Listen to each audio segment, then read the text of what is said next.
नमस्कार, मैं हूं श्रद्धा। आप देख रहे न्यूज 18 मध्य प्रदेश छत्तीसगढ़। बुलेटिन की शुरुआत करेंगे। बिहार विधानसभा के पहले चरण की 16 जिलों की कुल 71 सीटों पर आज वोट डाले जा रहे हैं। पहले चरण में राज्य सरकार के 8 मंत्रियों समेत कई दिग्गज मैदान में हैं। लोक जनशक्ति पार्टी प्रमुख चिराग पासवान का एक वीडियो काफी तेजी से वायरल हो रहा है, जहां पर वो अपने पिता रामविलास पासवान के निधन के कुछ दिनों बाद पटना के अपने आवास पर एक वीडियो शूट करवा रहे हैं। इस वीडियो को लेकर जहां जेडीयू ने चिराग पर निशाना साधा है। जेडीयू के तंज पर एलजेपी के प्रमुख चिराग पासवान ने नीतीश कुमार को आड़े हाथों लिया। चिराग ने कहा कि पापा के जाने के बाद क्या साबित करना होगा कि मैं कितना दुखी हूं। उन्होंने ये भी कहा कि ये वीडियो शूट करना क्यों जरूरी था। बिहार में पहले चरण के चुनाव से पहले सोनिया गांधी का एक वीडियो जारी करने पर कांग्रेस नेता रणदीप सुरजेवाला ने कहा कि सोनिया गांधी ने जनता से नए बिहार के निर्माण के लिए महागठबंधन को वोट देने की अपील की। प्रधानमंत्री नरेंद्र मोदी आज बिहार चुनाव के दूसरे चरण के लिए 3 जनसभाओं को करेंगे संबोधित। नरेंद्र मोदी बिहार के दरभंगा, मुजफ्फरपुर और पटना में रैलियां कर एनडीए उम्मीदवारों के पक्ष में वोट की अपील करेंगे।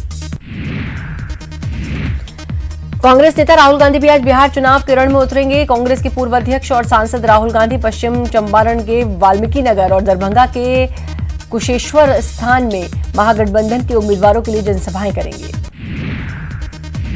अमेरिकी विदेश मंत्री माइक पॉम्पियो ने अपने भारत दौरे पर मंगलवार को प्रधानमंत्री मोदी के साथ बैठक की। इस बैठक में विदेश मंत्री पॉम्पियो और पीएम मोदी ने क्षेत्रीय और वैश्विक चिंताओं से जुड़े ऐसे कई मुद्दों पर चर्चा की जिन पर भारत और अमेरिका एक दूसरे के साथ सहयोग करते हैं।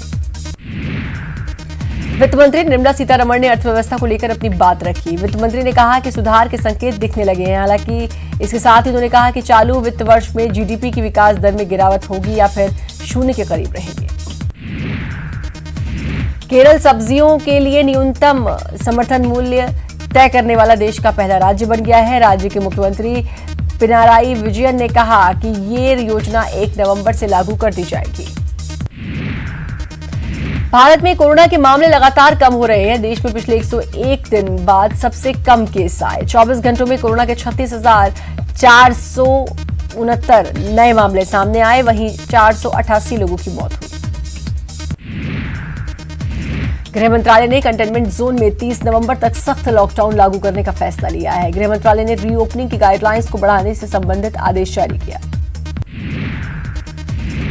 जम्मू कश्मीर में अब देश का कोई भी व्यक्ति जमीन खरीद सकता है और वे वहां पर बस सकता है। गृह मंत्रालय ने नया नोटिफिकेशन जारी किया है। हालांकि अभी खेती की जमीन को लेकर रोक जारी रहेगी। फरीदाबाद के बल्लभगढ़ में लव जिहाद का मामला सामने आया है। यहां नूंह से कांग्रेस विधायक आफ्ताब आलम के चचेरे भाई ने कॉलेज से लौट रही 21 साल की लड़की की गोली मारकर हत्या कर दी। उत्तर प्रदेश सरकार ने अंग्रेजी और देसी शराब की दुकानें, मॉडल शॉप और बियर शॉप सुबह 10 से रात 10 बजे तक खोलने के निर्देश जारी किए हैं। कोरोना वायरस की वजह से अब तक ये दुकानें 9 बजे तक खुल रही थी। आईपीएल के 13वें सीजन के 47वें मैच में सनराइजर्स हैदराबाद ने दिल्ली कैपिटल्स को 88 रन से हरा दिया। यह आईपीएल में दिल्ली के खिलाफ हैदराबाद की सबसे बड़ी जीत है। टॉस हारकर बल्लेबाजी करते हुए हैदराबाद ने दिल्ली को 220 रन का टारगेट दिया। जवाब में दिल्ली ने 19 ओवर में 131 रन पर दिल्ली सिमट गई। दिल्ली सीजन में पहली बार लगातार 3 मैच हारी है। श्योपुर में मंगलवार की रात शराब माफिया ने शहर से सटे हुए सालापुरा की आदिवासी समाज की बस्ती में घुसकर पत्थरों और लाठी डंडों से एक परिवार से मारपीट की, जिसमें 2 महिला सहित 3 लोग घायल हो गए। घटना से नाराज आदिवासियों ने जमकर हंगामा किया। नरसिंहपुर में जिला प्रशासन की टीम ने एक महिला को उसी के पति की कैद से मुक्त कराया। पति शराब का आदी है और महिला पर जुल्म करता है। फिलहाल प्रशासन उचित कार्रवाई की बात कह रहा है। पन्ना टाइगर रिजर्व की एक अर्धवयस्क बाघिन घायल हो गई। करीब 1.5 वर्ष की ये बाघिन कैसे और कब चोटिल हुई इसकी जानकारी नहीं है, लेकिन दशहरे के दिन पर्यटकों से जुड़ी नाले के पास जख्मी बाघिन की तस्वीर लेने के साथ साथ वीडियो भी बनाया है। खरगोन के रसगांव में कोरोना के बीच डेंगू की दस्तक से हड़कंप मच गया। बीएमओ मनीषा मंडलोई की अगुवाई में स्वास्थ्य विभाग की टीम रसगांव पहुंची और घर जाकर बुखार पीड़ित लोगों की जानकारी जुटाई। रतलाम में एक पत्नी ने पति की हत्या कर लाश को तालाब में फेंक दिया। पुलिस ने बताया कि पत्नी पति की शराब की लत से परेशान थी और इसे लेकर ही उसने पति की हत्या कर दी। पूर्व मंत्री कमलेश्वर पटेल सीधी दौरे पर रहे। यहां उन्होंने 2 यात्री प्रतीक्षालयों का लोकार्पण किया। बुरहानपुर के नेपानगर विधानसभा सीट पर हो रहे उपचुनाव को लेकर प्रचार तेज हो गया है। सीएम शिवराज सिंह ने बीजेपी प्रत्याशी सुमित्रा देवी के समर्थन में जनसभा को संबोधित किया। इस दौरान सीएम शिवराज ने कमलनाथ पर जमकर निशाना साधा।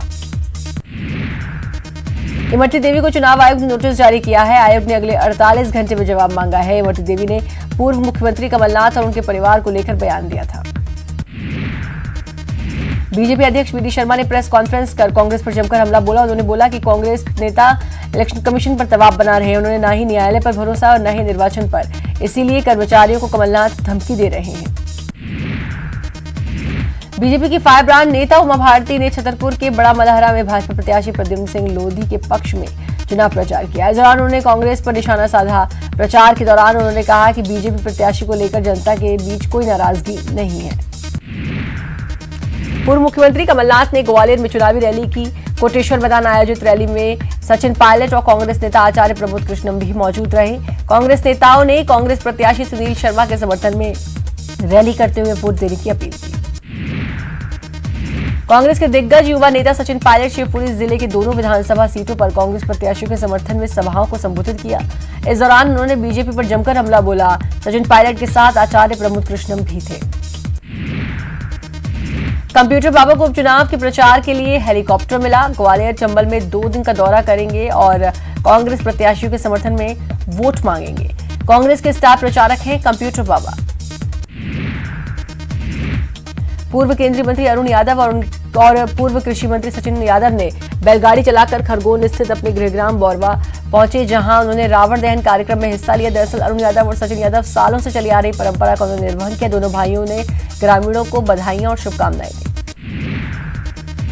जबलपुर पुलिस ने एसआई सुरेंद्र यादव को टक्कर मारने वाले आरोपी जसप्रीत सिंह को गिरफ्तार कर लिया। पुलिस ने आरोपी का जुलूस निकाला। आपको बता दें, आरोपी ने एसआई सुरेंद्र यादव को कार के बोनट में फंसाकर घसीटा था। धार के जामनिया गांव में एक तेंदुआ कुएं में गिर गया। ग्रामीणों की सूचना पर वन विभाग की टीम मौके पर पहुंची और कड़ी मशक्कत के बाद तेंदुए का रेस्क्यू किया गया और उसे सुरक्षित जगह वन विभाग की टीम ने छोड़ दिया। सिवनी में 3 महीनों से लगातार कई बार धरती के कांपने की घटना से लोगों में काफी डर और प्रशासन को लेकर आक्रोश है। स्थानीय लोगों का आरोप है कि स्टोन क्रशर में होने वाली माइनिंग ब्लास्टिंग के चलते ये कंपन हो रहे हैं, लेकिन प्रशासन लगातार इसे सामान्य प्राकृतिक भूगर्भीय हलचल बता रहा है।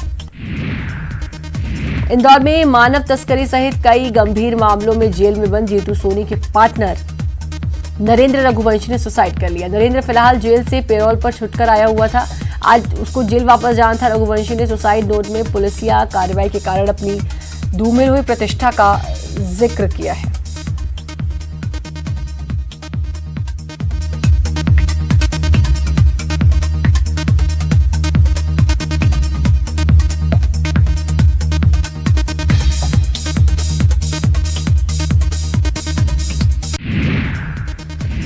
मालवा मेवाड़ के हजारों अफीम किसानों को वित्त मंत्रालय की ओर से पट्टे जारी करने को लेकर गजट नोटिफिकेशन जारी किया गया है। अब नीमच जिले के हजारों किसान अफीम की खेती की तैयारी में जुट गए हैं। वहीं डीएनसी ने बताया कि अफीम नीति में मार्फिंग के आधार पर पट्टे दिए जाएंगे। बैतूल में दुर्गा विसर्जन जुलूस में बीजेपी विधायक योगेश पंडागरे बगैर मास्क लगाए जुलूस के बीच डांस करने पहुंच गए, जबकि विधायक होने के साथ ही पेशे से वो एक खुद बड़े चिकित्सक भी हैं। जशपुर में तेंदुए का शव मिला। तेंदुए के शव के कई अंग गायब हैं। जांच के लिए बिलासपुर से स्पेशल डॉग स्क्वाड की टीम गई है। फिलहाल जांच जारी है। छत्तीसगढ़ में कोरोना की रफ्तार जारी है। राज्य में फिर 2046 नए कोरोना पॉजिटिव मरीज मिले हैं, जबकि 2017 मरीजों को डिस्चार्ज किया गया। आपको बता दें कि राज्य में कोरोना के एक्टिव मरीजों की संख्या 21,693 है। कवर्धा में कोरोना की रफ्तार थमने का नाम नहीं ले रही। जिले में फिर कोरोना के 46 नए मामले सामने आए, जिससे एक्टिव केस की संख्या 407 हो गई। कवर्धा के ग्रामीण इलाकों के दौरे पर पंडरिया विधायक ममता चंद्राकर रही। इस दौरान उन्होंने अलग अलग गांव में विकास कार्यों का लोकार्पण और भूमि पूजन किया। कवर्धा पुलिस पर ट्रक ड्राइवरों से अवैध वसूली का गंभीर मामला सामने आया। तंगाकर खुद ट्रक चालक ने वीडियो बनाकर वायरल किया, जिसमें दशरंगपुर पुलिस चौकी प्रभारी और स्टाफ पर अवैध वसूली का आरोप लगा है। महासमुंद में अनियंत्रित होकर एक बाइक बस में घुस गई। इस हादसे में 3 लोगों की मौत हो गई। सरायपाली के तुमगांव से आ रही थी बस। NH 53 में कोडार खल्लारी मंदिर के पास हुआ हादसा। जांजगीर चांपा में छेड़खानी मनचले को भारी पड़ी। आपको बता दें, दिव्यांग युवती से छेड़खानी को लेकर परिजनों ने शिकायत की, जिसके बाद आरोपी को पुलिस ने गिरफ्तार कर लिया। बलरामपुर के बिमलापुर गांव में दर्दनाक हादसा हो गया। आपको बता दें कि धान की मिशाई के कार्य में लगा मजदूर थ्रेशर मशीन की चपेट में आ गया, जिससे उसकी दर्दनाक मौत हो गई। बिलासपुर हाईकोर्ट में भूमि अधिग्रहण के बावजूद मुआवजा नहीं मिलने को लेकर दायर याचिका पर सुनवाई की और सुनवाई के बाद हाईकोर्ट ने SACL के CMD और SDO खरघोड़ा समेत सभी पक्षकारों से जवाब तलब किया। कोरोना संकट के बावजूद छत्तीसगढ़ में त्योहारी सीजन में पिछले साल की अपेक्षा इस साल वाहनों की जमकर बिक्री हो रही है। बताया जा रहा है कि छत्तीसगढ़ सरकार के कोरोना काल में आर्थिक विकास को सुचारू रूप से जारी रखने के लिए अपनाई गई रणनीति के कारण उत्साह बाजार में नजर आया है। अंबिकापुर के PHE विभाग के SDO के खिलाफ दुष्कर्म का मामला दर्ज किया गया। बताया जा रहा है कि आरोपी SDO ने पढ़ाने लिखाने के नाम पर युवती को घर पर रखा था। जांजगीर चांपा में विष्णु पेट्रोल पंप को लूटने पहुंचे 2 लुटेरों को सख्ती पुलिस ने मौके पर ही धर दबोचा और उनके पास से एक पिस्टल, 3 जिंदा कारतूस, 2 चाकू, एक बाइक सहित एक स्कॉर्पियो वाहन जब्त किया। छत्तीसगढ़ विधानसभा का विशेष सत्र अनिश्चितकालीन के लिए स्थगित किया गया है। सत्र के पहले दिन कृषि मंत्री ने कृषि उपज मंडी संशोधन विधेयक पेश किया। इस दौरान धान खरीदी के मुद्दे पर विपक्ष ने जमकर हंगामा किया।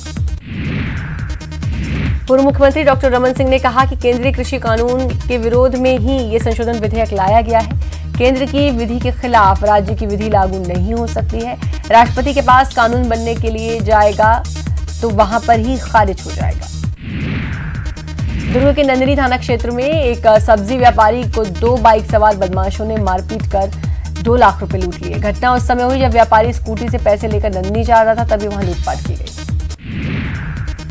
मरवाही उपचुनाव के लिए कांग्रेस ने अपनी पूरी ताकत झोंक दी है। प्रदेश महिला कांग्रेस अध्यक्ष और राज्यसभा सांसद फूलोदेवी नेताम ने अपने दल बल के साथ मरवाही के लिए रवाना हुई। उन्होंने कहा कि कांग्रेस मरवाही में रिकॉर्ड वोटों से जीतेगी। जगदलपुर हवाई सेवा को लेकर न्यूज 18 की खबर का बड़ा असर हुआ है। कुछ समय पहले जगदलपुर से रायपुर और हैदराबाद के लिए शुरू हुई हवाई सेवा अब बंद नहीं होगी। कलेक्टर ने कहा, आने वाले दिनों में दूसरी कंपनियों की फ्लाइट भी शुरू हो सकती है। राजधानी रायपुर में आपराधिक वारदातें लगातार बढ़ रही हैं। 2 दिनों में 2 लोगों की हत्या से इलाके में हड़कंप मच गया। नया मामला धरसीवा थाना क्षेत्र का है, जहां दशहरा उत्सव के दौरान युवक की हत्या कर दी गई। बेमेतरा में किसानों की ओर से पराली जलाने की खबरों पर जिला प्रशासन हरकत में आया और कलेक्टर जल्द ही किसानों के साथ बैठक करने और समाज सेवियों की मदद लेने की बात कह रहे हैं। मरवाही उपचुनाव के प्रचार में कांग्रेस विधायक और संसदीय सचिव कुंवर सिंह निषाद का अलग ही रंग देखने को मिला, जिसमें वो कहीं बच्चों के साथ कंचे खेलते नजर आ रहे हैं तो कहीं मछुआरों के साथ जाल बुनते नजर आए। ब्रेक के बाद एक बार फिर से आपका स्वागत है। बुलेटिन में आगे बढ़ेंगे। मालवा मेवाड़ के हजारों अफीम किसानों को वित्त मंत्रालय की ओर से पट्टे जारी करने को लेकर गजट नोटिफिकेशन जारी कर दिया गया है। अब नीमच जिले के हजारों किसान अफीम की खेती की तैयारी में जुट गए हैं। वहीं DNC ने बताया कि अफीम खेती में माफिन के आधार पर पट्टे दिए जाएंगे। उपचुनाव में ऐसे वोटरों को साधने की कोशिश जारी। वाल्मीकि जयंती के अवसर पर बीजेपी और कांग्रेस चलाएगी बड़ा अभियान। बीजेपी ऐसी मोर्च ने किताब पब्लिश की है, वहीं कांग्रेस प्रदेश भर में वाल्मीकि जयंती मनाएगी। जबलपुर के सिविल लाइन क्षेत्र में बीते 3 दिनों से तेंदुए की दहशत बनी हुई है। मंगलवार को सर्किट हाउस के CCTV कैमरे में तेंदुआ घूमते हुए कैद हुआ। तेंदुए की मौजूदगी में जानकारी मिलते ही परिसर में रहने वाले लोगों में दहशत का माहौल बन गया है।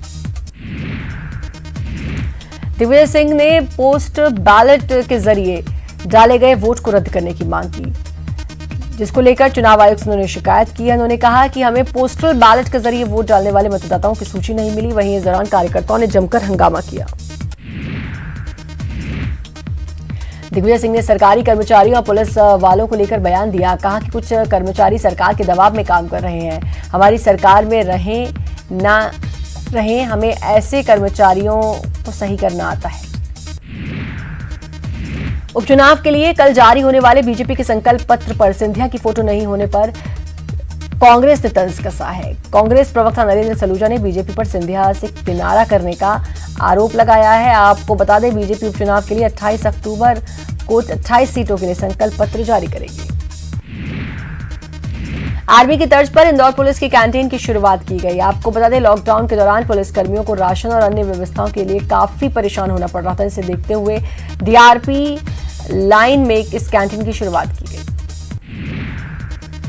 इंदौर के सांवेर में होने वाले उपचुनाव में देवी विश्वविद्यालय के कर्मचारियों की ड्यूटी लगाई गई। इससे जहां फाइनल ईयर के रिजल्ट में देरी की आशंका है, तो वहीं एडमिशन की प्रक्रिया भी खटाई में पड़ती दिखाई दे रही है। वहीं सीएम के कार्यक्रम के दौरान राजपूत समाज के एक युवक ने जमकर हंगामा किया। युवक आरक्षण देने की मांग को लेकर बवाल किया युवक ने, जिसको बाद में पुलिस ने बाहर कर दिया। मुख्यमंत्री शिवराज सिंह चौहान ने कमलनाथ और दिग्विजय सिंह पर हमला बोलते हुए कहा कि हार से बौखलाकर कमलनाथ और दिग्विजय कर्मचारियों को धमका रहे हैं। चुनाव आयोग इस पर संज्ञान ले। चुनाव आयोग ने इमरती देवी पर विवादित मामले में पूर्व मुख्यमंत्री और पीसीसी चीफ कमलनाथ को हिदायत दी है, जिसमें उन्हें इस तरह की भाषा का इस्तेमाल नहीं करने की बात कही। दरअसल कमलनाथ ने डबरा में आयोजित एक चुनावी सभा को संबोधित करते हुए इमरती देवी को लेकर विवादित बयान दिया था, जिस प्रदेश में जमकर बवाल मचा था। रायसेन में उमा भारती ने कहा कि 2024 में लोकसभा का चुनाव लड़ना है और मां गंगा के काम के लिए उन्हें 2 से 3 साल का समय लगाना है और राजनीति में रहकर मां गंगा का काम नहीं हो रहा था, इसलिए कुछ सालों के लिए राजनीति से अलग होकर उन्होंने मां गंगा के काम को तरजीह दी। कोरोना संक्रमण को देखते हुए सांवेर विधानसभा उपचुनाव में मतदान केंद्रों पर मतदाताओं के लिए विश्राम गृह और आइसोलेशन वार्ड भी बनाए जाएंगे। साथ ही मतदाताओं को वोट देने के लिए दस्ताने भी दिए जाएंगे। वहीं मतदाताओं का एहतियात के तौर पर टेम्परेचर नापने के लिए थर्मल गन का इस्तेमाल किया जाएगा। राजधानी भोपाल के कोलार इलाके में गरीब नगर इलाके में एक कच्चे मकान में आग लग गई, जिसमें एक युवक की जलने से मौत हो गई।